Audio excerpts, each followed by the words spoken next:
Welcome to my no-name channel. I'm Bruce and this is another Bali COVID-19 update, and a couple of days late because I've been on a road trip with my son and one of my son-in-laws, and we just got back yesterday afternoon, and I'm going to be doing a few videos on that. But let's get on to what's happening with COVID in Bali. And first the numbers. So 200 today, 200 new cases, and fluctuating still, but overall the trend is still downward. That gives us 35,879 total positive cases, 33,043 recoveries, 982 deaths, and we're down to under 2,000 on the active cases, 1,854, so good news. All were Indonesians, 187 were locals, and 13 were domestic travelers. Numbers by Regency: Denpasar 97, Badung 67, Tabanan 16, Klungkung 8, Gianyar 7, Jembrana 4, Karangasem 1, Buleleng 0, and Bangli 0. So, good news on that front. We're not over this by far, but it's getting better. And, well, let's talk about the vaccines next. So what's happening? So today we received 1.1 million doses of the AstraZeneca vaccine, and so that's there, and we're going to get more later in the month. And the vaccination process continuing. This is phase 2, and that includes the elderly. The over 60 people have already started being vaccinated, and in addition to that, we have public sector workers and people in the key industries, including tourism. And so vaccinations are underway.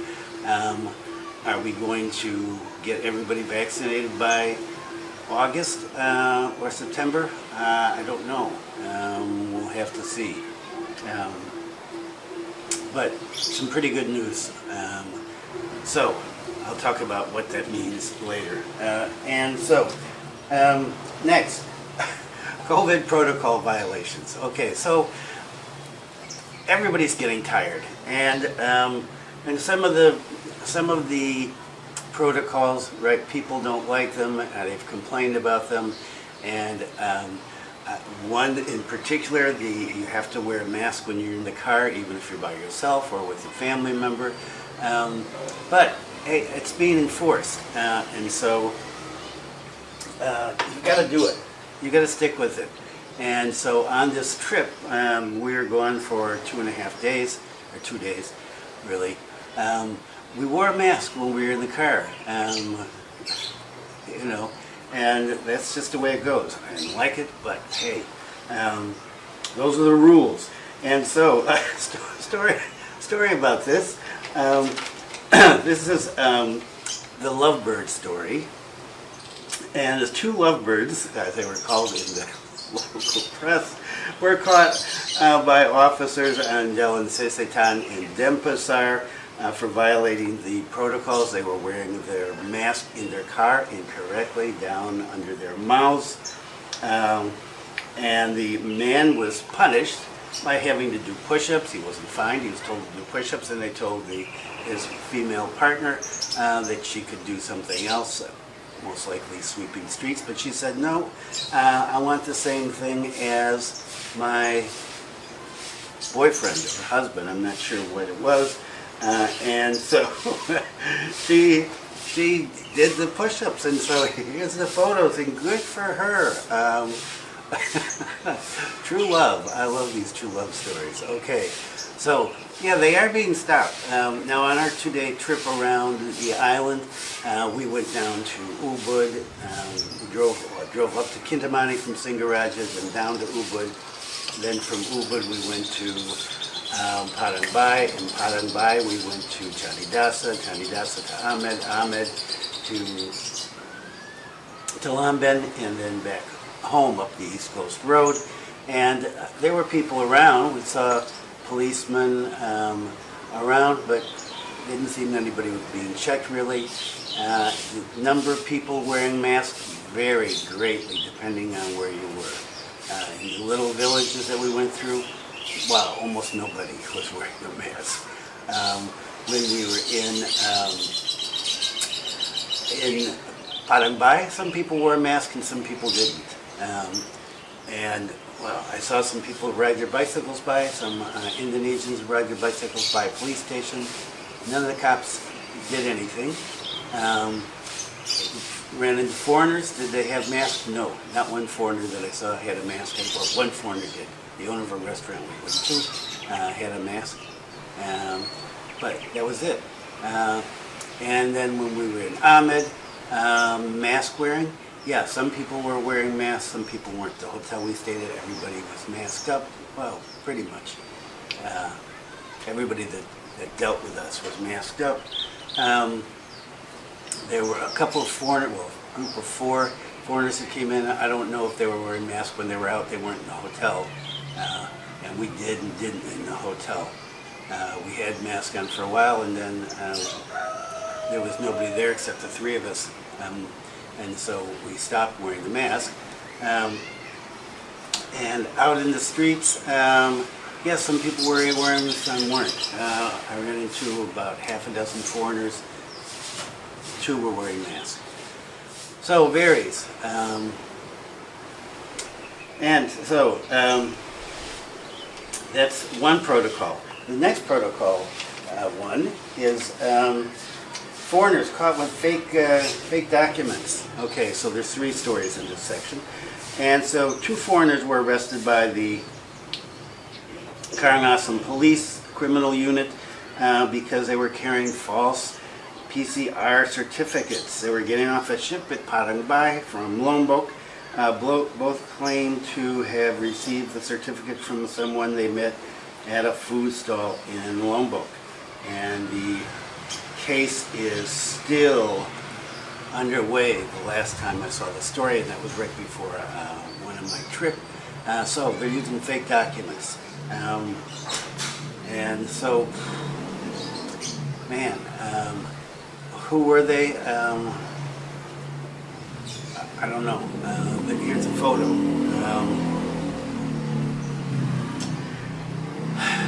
Man, the foreigners, get it together. Get it together. Get it together. Okay, and then the last on the COVID protocol problems, and this is also school news. Bali authorities warn 6 schools for face-to-face learning. Okay, and as you know, if you follow this at all, I have a granddaughter that has not been in school for, a year, almost a year at least. And yeah, that's the way it goes. I'm not happy about it, but there's not a whole lot I can do about it. I'm hoping that she'll be back in July. I saw some story which I've lost since then, the link to it. Said the schools will open in July. I hope so. If we've got restaurants open and bars open and markets, I don't know why we can't have schools open. Teachers need to be vaccinated, definitely, and they are in the second wave, the second phase, and so get the teachers vaccinated. But I really would like to see my granddaughter back in school. So, the Badung Educational Agency has warned 6 schools for implementing face-to-face learning in violation of the COVID-19 protocols. All schools have been told that they're supposed to be doing online learning. The majority of the 6 schools were international schools with mostly foreign students. Okay, foreigners again. Man, the principals of the 6 schools were called in by the head of the Badung Education, Youth and Sports Agency, Imade Mandi, and the principals were told to cease face-to-face learning or they could lose their operating permit. Okay, so it's serious here. And He urged them to follow the COVID-19 protocols that are in place in Bali, and their response was they were not happy with the closing of the schools, restriction of education to online teaching, and they were told, well, that's the rules. And they said they were getting complaints from teachers and from parents and students that they were not able to keep up with their lessons, that they weren't able to have close contact with their teachers. Yeah, all of those things are true, but if all the national schools are closed, hey, the international schools, you got to follow suit. You've got entitled foreign parents, too bad. Tell them tough. Go back to their country if they don't like the rules here, because we're following them. I'd like my granddaughter back in school, but that's the way it is. We're closed for now. Strict warning here, right? The Imade Mandi seemed pretty firm about taking away their licenses if they weren't going to play ball. So good for him. And yeah, more bad foreigners. Got it. Okay. Next up, Nyepi. Okay, so Nyepi is on Sunday. This is Tuesday, and so I talked about Nyepi in the last video, and so everything will be closed down. But this year, unlike every other year that I've been here, there will be internet at home. There will be no cellular service, but if you have home internet, it's supposed to be on. And so, well, that's good news for those of us that want to do something online.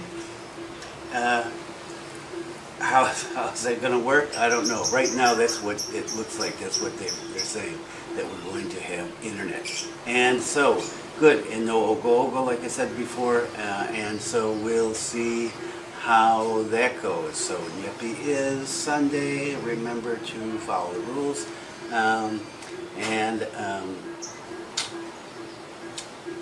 Reflect. Okay. And what's next? Okay. So when is Bali going to open up? Okay. So there's still every day on social media there are questions. When is Bali going to open up? I've got tickets for July. I've got tickets for October. I have tickets for November. And you've got people answering, oh yeah, it's going to be open in July. It's going to be open in October. It's definitely going to be open in November.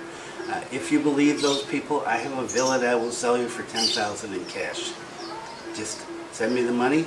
I'll give you my bank number and send me the $10,000, and then come on over here and I'll show you the villa. Nobody knows when we're going to open again, and so yeah, let's take a look at what's a couple of articles about this. About 1/3 of worldwide destinations now have been closed to international tourists, according to the UN tourism body. And that's 69 out of 217 tourist destinations completely closed. And that includes 30 in the Asia and Pacific region, 15 in Europe, 11 in Africa. And this is down from a peak in May 2020 when 75% of the tourist destinations were closed, but they were monitoring. But it's up from November when only 27% were closed. And so more countries have closed again as we've gotten these variants. People are afraid that they're going to come in. And I heard the talk on the news this morning about another Brazilian variant. So we get the British, the UK one, the Brazilian one. We get all sorts of variants. Okay, so UN said there was a trend to, quote, rely on more nuanced evidence and risk-based approach to travel restrictions, such as requiring a negative test when you come in, and quarantine. And quarantine varies from place to place. So the negative test is a main requirement for all the places that are open, and along with quarantine in most places, although I've heard that there are a few places that aren't doing quarantine. Overall, international tourist arrivals fell by 74% in 2020, 74% worldwide, and cost the industry $1.3 trillion. Okay, so you know it's not just Bali. I'm not going to say we're all in this together because we're not all in this together. But yeah, a lot of us are in this together. Okay, and Air Asia, another story. Air Asia Indonesia CEO hopes that the international flights will recover by quarter 4 of this year. Okay, and so Air Asia Indonesia CEO Veranita Josephine Sinago said yesterday that she was unable to guarantee when international flights will be open again. Okay, so here is the CEO of Air Asia, and what is she saying? I don't know. So people that say it's going to be open here, it's going to be open there, they have no idea when it's going to open up. She doesn't know. This is her business. So she said it heavily depends on government restrictions imposed on international visitors. Right. Okay. Makes sense. Does anybody know what the Indonesian government's going to do? No. Nobody knows what the Indonesian government's going to do. I don't know if the Indonesian government knows what they're doing right now. But our tourism minister is still going on hot and heavy making plans to open up. And so we'll see. Will we open in June or July? I don't know. Is it possible? Yeah. Is it possible that we won't open until December? Yeah. I was talking to a business owner, a tourist travel agency business owner the other day, and he said he's looking at December realistically, and so his business is shot. And that leads to the end of this, and just what we came across, and I'm going to have more on this in videos that I'm doing about the trip.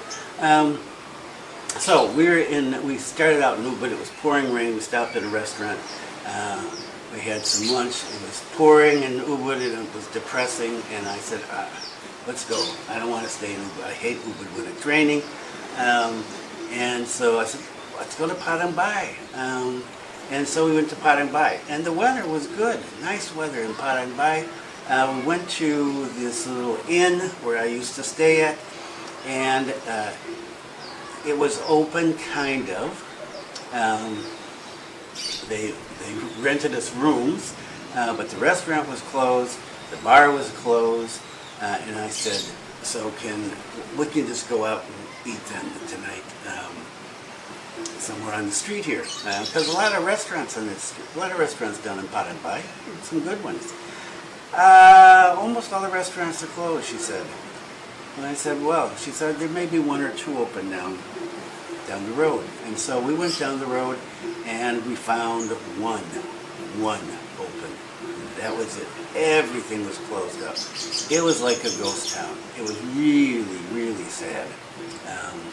The last time I was in Padang Bai, the place was popping. You had the divers and people going to Lombok and people taking the fast boat, people taking the regular ferry. There was a lot of stuff happening. Nothing. Everything's closed. Really, really hit over there.